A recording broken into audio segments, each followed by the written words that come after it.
Welcome to study channel. मेरा नाम है मोहम्मद कैसर। सीटेट जुलाई 2024 का एडमिट कार्ड जारी हो चुका है। आशा करता हूँ आपने डाउनलोड कर लिया होगा। यदि नहीं किया है तो आप यहाँ पर डाउनलोड एडमिट कार्ड पर क्लिक करके अपने डिटेल्स को यहाँ पर फिल करने के बाद एडमिट कार्ड डाउनलोड कर सकते हैं। बस आपको एप्लीकेशन नंबर और डेट ऑफ बर्थ की आवश्यकता है। इस प्रकार से आपका एडमिट कार्ड डाउनलोड हो जाएगा। कुछ ऐसी गलतियाँ हैं जो आप एग्ज़ाम में कर देते हैं, जिसकी वजह से फिर बाद में सिर्फ पछतावा होता है।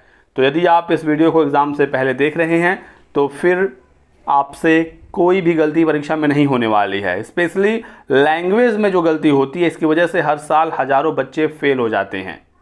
एडमिट कार्ड के साथ यहाँ पर इंस्ट्रक्शन भी आपको मिलेगा। तो 10 यहाँ पर टोटल इंस्ट्रक्शन दिए गए हैं। ये भी मैं आपके साथ डिस्कस करूँगा कि क्या इसमें महत्वपूर्ण चीज़ें हैं। तो ये है एग्ज़ाम पैटर्न, ये पेपर 1 का है, ठीक है। और यहाँ पर पहले CDP के 30 सवाल आएंगे, फिर मैथ्स के, फिर इन्वायरमेंट। तो 90 क्वेश्चन तक कुछ भी आपको सोचने की आवश्यकता नहीं है। 1 से 90 तक आपको बिल्कुल आराम से सवाल हल करने हैं। ये सबको करने होते हैं, सबके लिए कंपलसरी होता है। इसमें कोई ना ऑप्शन है और ना इसमें आप कुछ कर सकते हैं, ठीक है। लेकिन दोस्तों यहाँ पर चौथे और पाँचवें में आप देखिए, यहाँ पर लैंग्वेज के बारे में बताया गया है। लैंग्वेज 1 से 30 सवाल आएंगे, लैंग्वेज 2 से 30 सवाल आएंगे और टोटल यहाँ पर 20 अलग अलग लैंग्वेज का ऑप्शन होता है। फॉर्म भरते समय आप किसी को भी लैंग्वेज 1 के रूप में और किसी एक को लैंग्वेज 2 के रूप में आप चुन सकते हैं। बस आपको ध्यान क्या रखना है कि जिस लैंग्वेज को आपने लैंग्वेज 1 के रूप में सेलेक्ट किया है, आप अपने एडमिट कार्ड पर देख लीजिए, तो उस लैंग्वेज का क्वेश्चन आपको 91 से 120 के बीच में सॉल्व करना है। बस इतनी सी बात आपको ध्यान रखनी है। लैंग्वेज 2 में आपने जिस भी लैंग्वेज को चूज किया है, उसके क्वेश्चन आपको 121 से 150 के बीच में सॉल्व करना है। सेम ऐसे ही पेपर 2 की बात करें तो पेपर 2 का एग्ज़ाम पैटर्न यहाँ पर है। इसमें भी सेम वही चीज़ है, लैंग्वेज 1 और लैंग्वेज 2। अब दोस्तों गलती क्या होती है ये आप समझ लीजिए। जैसे इन स्टूडेंट का देखिए, जिनका ये एडमिट कार्ड है, इन्होंने लैंग्वेज ऑफर्ड 1 में हिंदी लिया है, लैंग्वेज ऑफर्ड 2 में संस्कृत लिया है, ठीक है।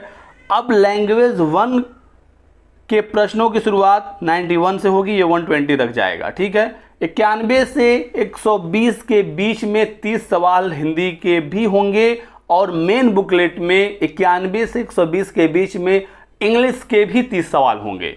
जो आपको मेन बुकलेट मिलता है उसमें हिंदी और इंग्लिश 2 भाषाओं के सवाल होते हैं। इसके अलावा कोई आपने और लैंग्वेज लिया है तो उसका प्रश्न आपको अलग से दिया जाएगा, उसका एक आपको अलग से छोटा सा बुकलेट मिलेगा। तो गलती क्या होती है कि मान लीजिए 91 क्वेश्चन आया, यहाँ पर हिंदी के आ गए क्वेश्चन 91, 92, 93, 94 ऐसे जाएगा ये 120 तक। 120 के बाद फिर से 91 आ जाएगा और फिर इंग्लिश के 30 सवाल होंगे 91 से 120 के बीच में। अब मान लीजिए किसी ने लैंग्वेज 1 में इंग्लिश लिया हुआ है, लेकिन पहले हिंदी के सवाल दिख गए उसको 91 से 120 के बीच में, वो लगा हिंदी हल करने, तो हो जाएगी गलती। आपको हिंदी वाला 91 से 120 छोड़कर फिर से जो 91 से इंग्लिश वाले सवाल शुरू होंगे तब आपको वो करना है। और यदि आपने लैंग्वेज 1 में हिंदी ही लिया है तो आपको 91 से 120 के बीच में हिंदी करना है, इंग्लिश वाला आप पोर्शन छोड़ देंगे। और यहाँ पर स्टूडेंट का लैंग्वेज 2 में संस्कृत है तो इनको संस्कृत का अलग से बुकलेट मिलेगा। 121 से 150 के बीच में ये संस्कृत के सवालों को हल करेंगे। ज़्यादातर स्टूडेंट इंग्लिश और हिंदी ही लेते हैं और वो काफ़ी ज़्यादा कंफ्यूज हो जाते हैं इसमें। उनको ये लगता है कि हिंदी और इंग्लिश हमको करना है, लेकिन ये आपको देखना है कि आपने लैंग्वेज 1 में इंग्लिश लिया है या लैंग्वेज 2 में लिया है, और ये देखना है कि आपने हिंदी लैंग्वेज 1 में लिया है या लैंग्वेज 2 में लिया है, या जो भी आपने लैंग्वेज सेलेक्ट किया है वो आपने किस में सेलेक्ट किया है, 1 के रूप में या 2 के रूप में।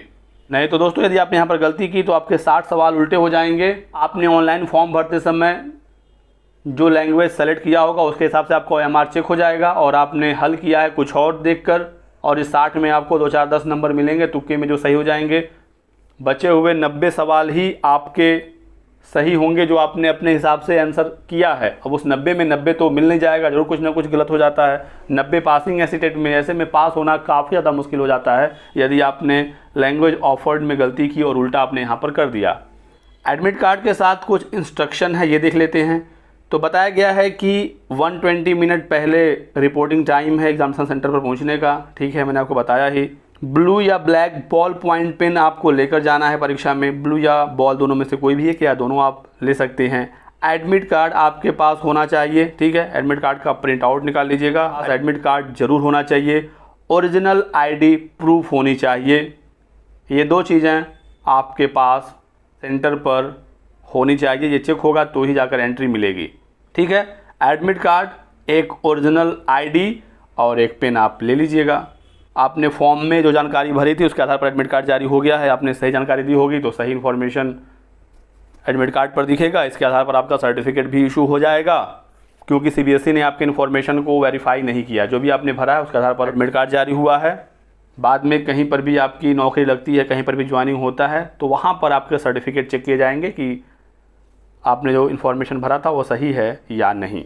जिन स्टूडेंट को डायबिटिक वगैरह है, कोई प्रॉब्लम है, तो ऐसे में आप ईटेबल थिंग्स ला सकते हैं, जैसे चॉकलेट वगैरह, फ्रूट्स, बनाना, एप्पल, ठीक है। लेकिन ये डायबिटिक स्टूडेंट के लिए ही है।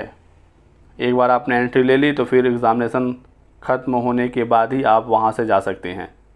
आईडी प्रूफ में आप PAN card, Aadhaar card, passport, driving licence, voter ID में से कोई भी एक ला सकते हैं। क्या क्या चीज़ें आपको नहीं लेकर जानी है एग्जामिनेशन सेंटर पर, आपको एंट्री नहीं दी जाएगी इन चीज़ों के साथ। तो कोई भी मेटेलिक आइटम, बुक्स, नोट्स, कोई paper, geometry box, pencil box, कुछ भी रहेगा तो आप लेकर अंदर नहीं जा सकते। Mobile phone, earphone, Bluetooth, camera, कोई भी ऐसी डिवाइस जो कम्युनिकेशन के लिए यूज़ होती हो, वॉलेट तक आपको अलाउ नहीं किया जाता है। तो यही कुछ इंपॉर्टेंट जानकारी थी जो आप लोगों को देनी थी। वीडियो को लाइक कर दीजिएगा, चैनल को सब्सक्राइब कर लें और हमारे साथ बने रहें। Thanks for watching.